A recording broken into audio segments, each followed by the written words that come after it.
All right, welcome back to the Happy Market Research Podcast. Today we are joined by Nihal Advani. Did I get that last name correct, sir? Yes, he did. He is the CEO of a funly named company, Georama. Welcome, sir, and thank you very much for being our guest. Thanks for having me. I've just got a couple of questions for you.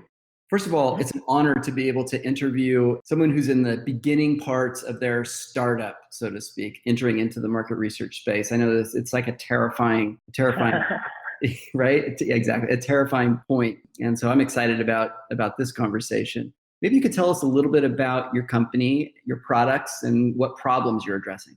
Sure. So the company's name is Georama, and what we do is we're all about qualitative insights in real time. What we're doing differently is that we're helping researchers, whether that be brands or agencies, remotely gather qualitative insights while people are in the moment, but doing that all live, in that participants anywhere in the world can be using either a smartphone, smart glass, or even a 360 camera to share their perspective when they're completely mobile in their natural environment, whether that's indoors, doing a in-home activity, or outdoors doing shopping. And it allows the researchers not just watch them live, but actually interact in real time to probe them, essentially providing the only true digital parallel to being there in person. So that's what we do in a nutshell. It's all about deeper insights at global scale, faster and cheaper. Got it. So normally when you think about a buyer in market research, there's qualitative buyers and there's quantitative buyers, right? So people are doing the surveys, and then there's a group that's wanting to do perhaps even both. What is your ideal customer? Yep. So first, of course, it's all qualitative. They may mix and match us with quant studies, but we're focused on the qualitative side of things. And we actually work equally with brands and agencies. So there's many market research agencies we work with. We also work with design firms. We work with ad agencies as well at times. But we also work directly with brands, whether that be CPG brands, retail brands, durable goods, or even some pharma. The end result is anyone who's looking to get qualitative insights. Sometimes what happens with the brand is they want to do quick projects just themselves, and our technology makes qual scalable so they can do that in-house if they want to. But many a times they're partnering with brands, and whether our client is the agency and bringing the brand on board, or our client is the brand and then bringing their agency of choice on board, it works either way. So can you give me, or in the audience, a specific use case? I'm actually really interested in one of the demos I saw where you had the glasses, the camera embedded inside of the glasses. Maybe walk through what that project looks like from inception to final delivery. Sure. Think of, let's say, a shopper study, and I'll give you the flow both for a smartphone as well as a smart glass, where someone can use our platform to create a project, set up what we call sessions, which is essentially a live or recorded media interaction with participants. And that session can be done through either smartphones, smart glasses, or 360 cameras. Smartphones is, of course, the easiest logistically because you can simply download our app and go live. Smart glasses requires an additional step where we take care of it in that we ship the smart glasses and we get them back, but it allows you to be even more natural and hands-free, especially for certain types of activities.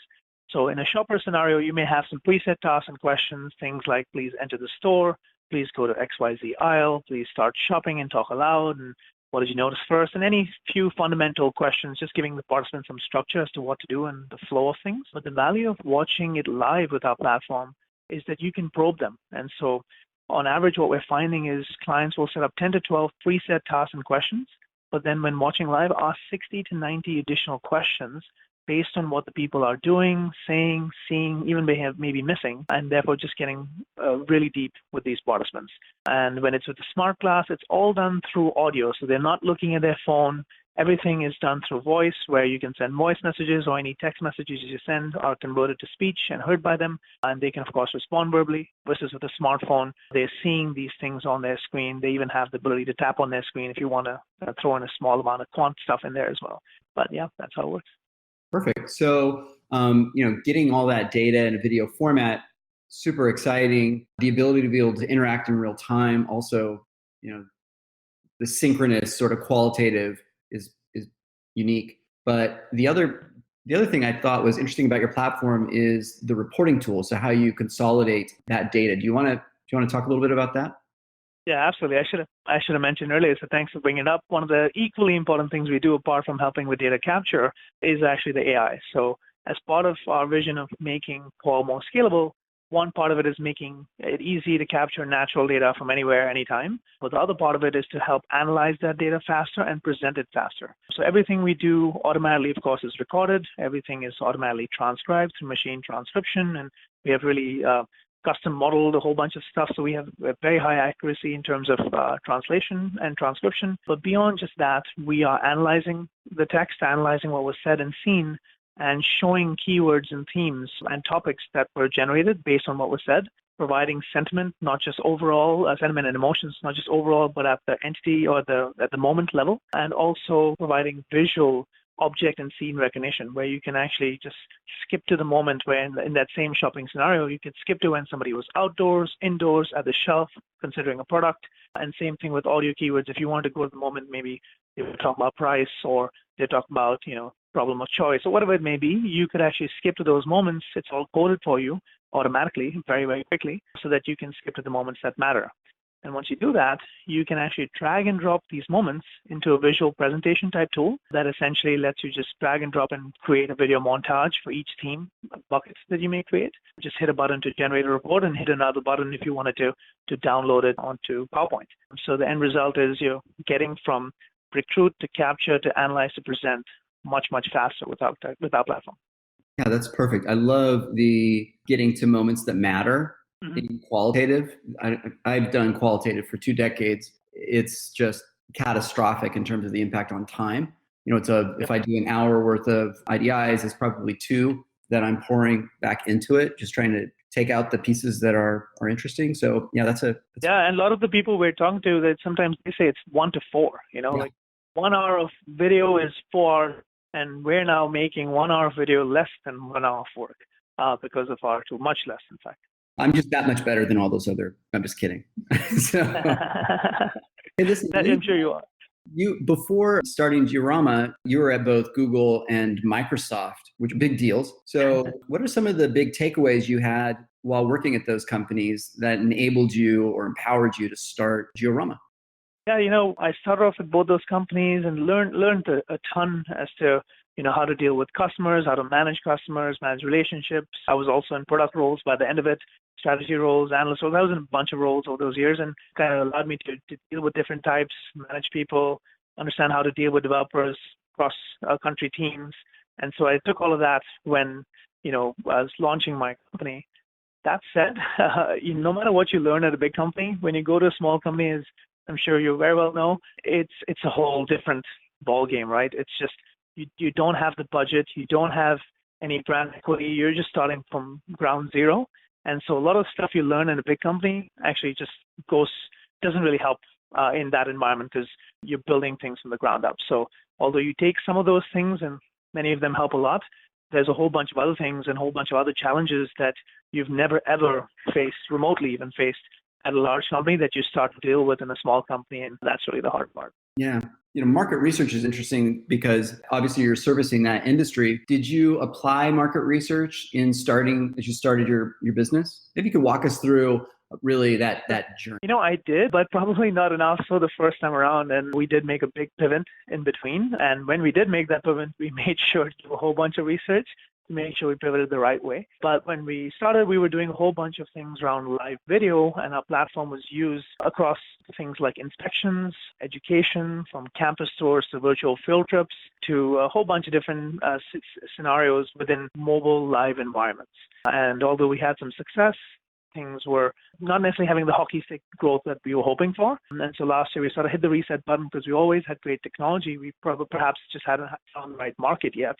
And that's when we did a whole bunch of research to figure out that just turned out that research or customer insights was where our technology was most fit, because previously we were helping people explore places remotely, and now it's all about helping people understand people remotely. And so that's really the pivot that we made. What advice would you give an entrepreneur who is just starting out? First, do your research so that you can try. I mean, it's your business, of course, is always going to change. So do as much research as you can. Don't waste too much time, though, because many times it's all about, iterating and having that lean startup mentality. But beyond that, pick something you love, because this thing is not going to be easy. It's going to be more challenging than you could ever imagine. But as long as you have that passion, you have that persistence, and then you have the ability to pivot, I think you'll be in good shape. I call it the 3 Ps of a startup. And so that's really what I think it takes. So being new to the marketing research, or relatively new, I should say, to the marketing research space, What were some of your early roadblocks to getting into customers? And how did you address them? How did you knock them down? Or how are you knocking them down now? Yeah, I think one of the key things for any startup in any new space is just how do you raise awareness, right? And we've actually, we still have a long way to go, but we've done a pretty good job in that we've used a couple different techniques. One is, of course, showing up at industry conferences, and we're now going to start a whole thought leadership aspect of things that I think that's one of the areas of opportunity for us. But we actually used AI because we think of AI all the time to find a way to actually do sales at scale, because we do have a small team, and we're like, especially on the business side, we have a much larger technical team than our business team. And so we're like, how can we reach more of these clients in a very personalized way, even though we don't have as many people who can be, sending an email or making a phone call. And so we've used AI-based tools to actually reach out to a whole bunch of people and get our names out there. And I'd say, kind of honestly, over 90% of our clients or our pipeline come from very strategic email marketing through AI. So that's been one of the things we've done really, really well. That has helped us kind of get known, but there's still a long way to go, and getting your name out there, being in the space, having some nice clients that you can show and case studies you can show goes, of course, a long way. Do you have a head of marketing? We currently don't. We're actually just, going through a transition on that. So I've been closely involved. On the marketing side, I do have a marketing background myself. Yeah. We did recently, actually earlier this week, hire somebody in the marketing department, but we will be adding a head on top of that person as well. What do you see as the role of social media as it specifically applied to selling into marketing research?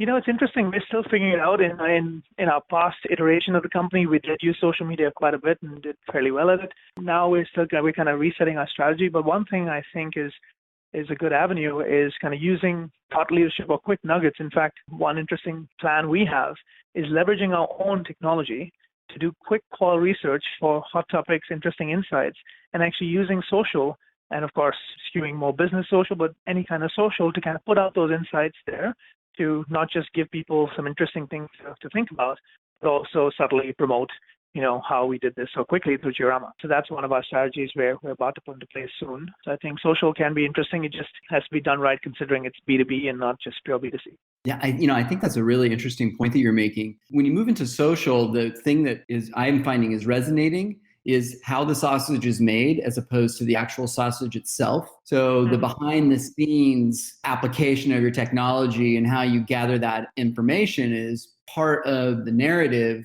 beyond just the Britney Spears did this silly thing or whatever the topic is.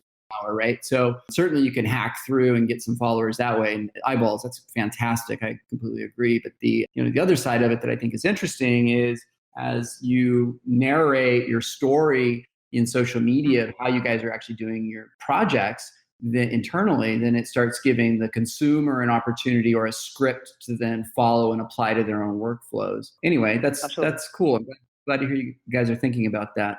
That's all I've got. Do you guys have any technology you want to highlight or anything coming up? Sure. Yeah. One of the things is, so far we've been focused on in the moment type projects, and that's been great. But what we've realized is there's so much more to qual. And so actually over the next month, we're about to very rapidly ramp up our capabilities and offer sort of across the gamut all kinds of call tools. And so a company, whether it's a brand or an agency, could now come to Georama starting next month for any type of call project, whether that be an IDI, focus group type project, or in the moment, or a diary type study. So that's, I think, one of the most exciting updates that's coming from Georama. Yeah, perfect. And I'll go ahead and link all that in the show notes. So be sure to, if you're listening, to check out Georama and the appropriate links in the show notes. Sir, that is it for the Happy Market Research. I really appreciate your time today. Same here. Thank you so much. Have a great day.